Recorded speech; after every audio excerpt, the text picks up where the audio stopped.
ETF index mutual funds నేర్చుకుని stock మార్కెట్లో రాణించాలనుకుంటున్నారా? వెంటనే ఈ నెంబర్కి కాల్ చేయండి. నమస్తే అమ్మా. నమస్తే అమ్మా. అమ్మా, మనకి చంద్రగ్రహణం ఉంది. అవునమ్మా. మరి గ్రహణం ఏంటి? గ్రహణం రోజు మనం ఎలాంటి విధి విధానాలు పాటించాలి? మనకి ముందు రోజు పౌర్ణమి కూడా వచ్చినట్లుంది. ఆ ఘడియలు ఎప్పటి వరకు ఉన్నాయి? తర్వాత ఒత్తులు వెలిగించుకునే వాళ్ళు, నోములు నోచుకునేవారు ఏ రోజు చేసుకోవాలి? ఇది ఒక చిన్న కన్ఫ్యూజన్ ఉందమ్మా. మీరే మీ వివరణ చెప్పండి. అసలు నిజం చెప్పాలంటేనమ్మా, ఇట్లాంటి వాటన్నింటికి ప్రతి వాళ్ళకు పురోహితుడు ఉంటారు కదమ్మా. అవును. వాళ్ళు ఏం చెప్తే అది పాటించేస్తే సరిపోతుంది. కానీ ఇప్పుడు మనకి ఇవన్నీ సోషల్ మీడియా అవన్నీ బాగా తెలిసి సందేహాలు వస్తున్నాయి. కాకపోతే వీటి గురించి కొంత వివరం గనక మనం తెలుసుకున్నట్టయితే మనకే స్పష్టత వచ్చేస్తుంది. ఏమిటి అంటే, ఆ ముందు రోజు మధ్యాహ్నం ఎప్పుడో 12 ఎంతకో మొదలైపోయింది పౌర్ణిమ, 7వ తారీఖు. మర్నాడు కూడా అలాగే మధ్యాహ్నం సమయంలో పూర్ణిమ అయిపోతోంది. గ్రహణం పూర్ణిమ ఉండగా మొదలయ్యి పౌర్ణమి వెళ్ళిపోయిన తర్వాత పాడ్యమి ఘడియల్లో గ్రహణం వదులుతోంది. ఇది ఎందుకంటే నేను సమయం ఎందుకు చెప్పట్లేదంటే, ప్రాంతాలలో కొన్ని నిమిషాల తేడా ఉంటుంది. అందువల్ల మళ్ళీ చూసారా మా ప్రాంతంలో ఇక్కడ నుండి తేడా ఇక్కడ చెప్పారని కన్ఫ్యూజన్ రాకుండా మధ్యాహ్నం సాయంత్రం అని చెప్తున్నా. ఇలా చేసేటప్పుడు గ్రహణం అనగానే మనకు ఒక నియమం ఉంది.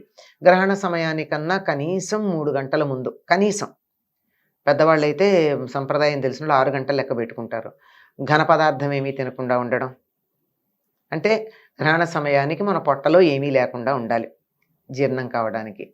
ఆ గ్రహణం పట్టంగానే స్నానం చేయడం, గ్రహణం వదిలాక స్నానం చేయడం, చేసి ఇల్లు అవి కడుక్కుని అప్పుడు దేవుళ్ళను కూడా పులికాపు చేసుకుని పూజలు చేసుకుని అప్పుడు వంట చేసుకోవడం, ఇట్లాంటి పద్ధతులు గ్రహణాలన్నిటికీ పాటిస్తారు.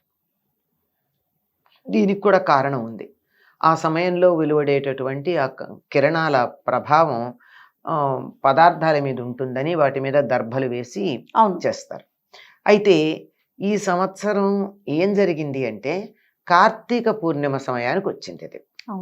ఈ కార్తీక పూర్ణిమ సమయానికి వచ్చేటప్పటికి సాయంత్రం దీపాలు వెలిగించుకునేటటువంటి వాళ్ళు ఎప్పుడు వెలిగించుకోవాలి అని సందేహం వచ్చింది. అది కదా సమస్య. అవును. అయితే పౌర్ణమి సంబంధించిన నోములు ఉన్న వాళ్ళు ఎవరైతే ఉన్నారో వాళ్ళు ఈ 33 పున్నముల నోము కావచ్చు, జీవితాంతం ప్రతి పూర్ణిమకి నోము పట్టేటటువంటి వాళ్ళు ఉన్నారు. కొన్ని కుటుంబాల్లో పౌర్ణమి అంటే తప్పనిసరిగా ఉపవాసం చేయాలి. ఆ కుటుంబంలో అది ఒక పద్ధతి. అట్లా ఉండేవాళ్ళు ఎవరైతే ఉన్నారో వాళ్ళకొకటే నియమం ఉంది. ఎప్పుడైనా సరే, ఈ రోజని కాదు ఏ రోజైనా సరే, దానికి ఏం చెప్తారంటే పల్లెల్లో వాళ్ళ భాషలో చెప్తున్నా, రాత్రి గల పున్నమి అన్నారు. పున్నమి రాత్రిని చూసుకోవాలి. అంటే సూర్యాస్తమయం నుంచి సూర్యోదయం దాకా రాత్రి అంతా పూర్ణిమ ఎప్పుడు ఉంటే ఆ రోజు ఆ పూర్ణిమని నోము. 33 పౌర్ణముల నోము అదంతా ఎప్పుడు చేస్తారు?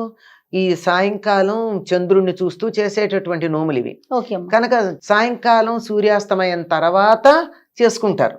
అప్పుడు పూర్ణిమ ఘడియలు ఉండేటటువంటివి.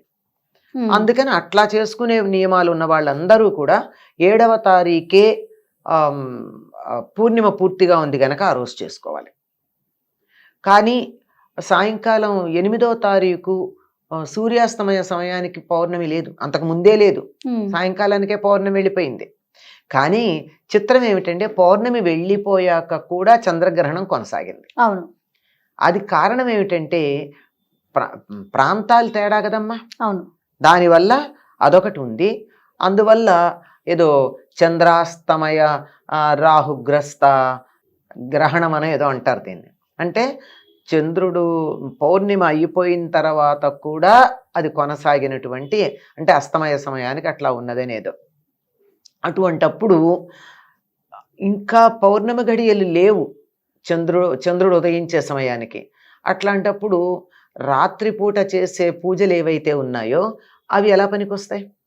సాధారణంగా మనం పూజలన్నీ పగలు చేస్తాం. అందువల్ల సంకల్పం చెప్పుకునేటప్పుడు ఏం చెప్పుకుంటాం? సూర్యోదయ సమయానికి ఏ తిథి ఉంటే అదే సంకల్పం చెప్పుకుంటాం. కానీ ఇక్కడ రాత్రి చేస్తున్నాం.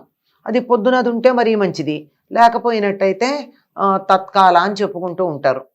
7వ తారీఖు చెప్పుకోవాలంటే కార్తీక బహుళ చతుర్దశి తత్కాల పూర్ణిమ అని చెప్పుకోవాలి.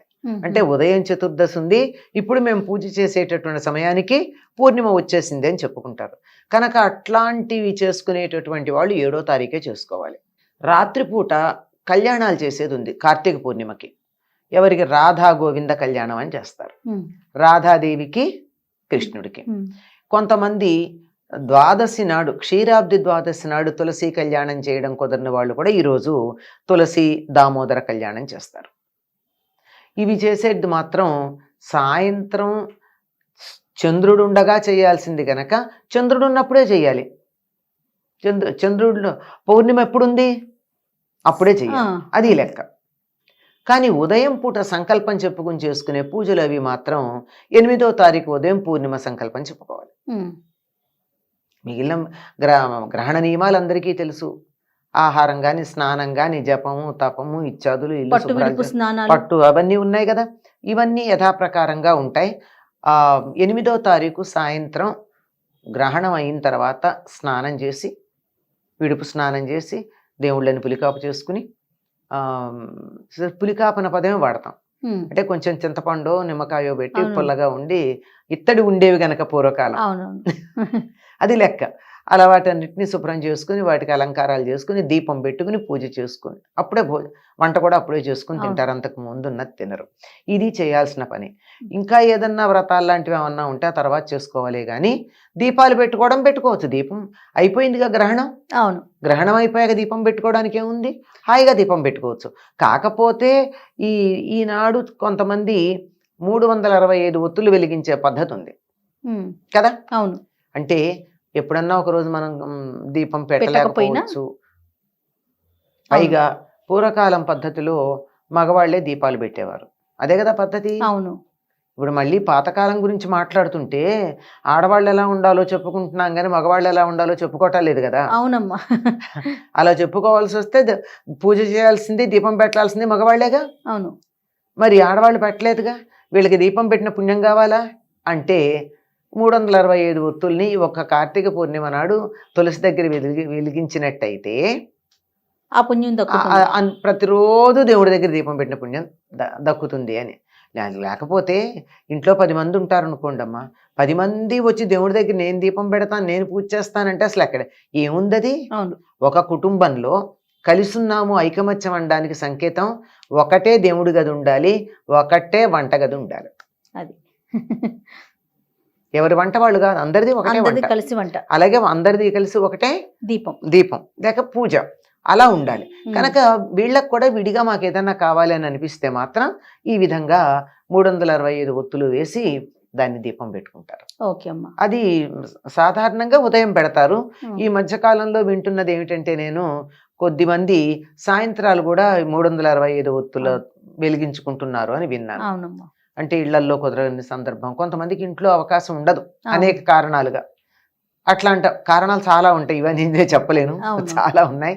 అటువంటప్పుడు ఆలయానికి వెళ్ళి అక్కడ వెలిగించుకుంటూ ఉంటారు. ఏదో ఒక ఆలయం, వీలైతే శివాలయం, విష్ణు అయినా పర్వాలేదు, వెళ్ళి అక్కడ వెలిగించుకుంటారు.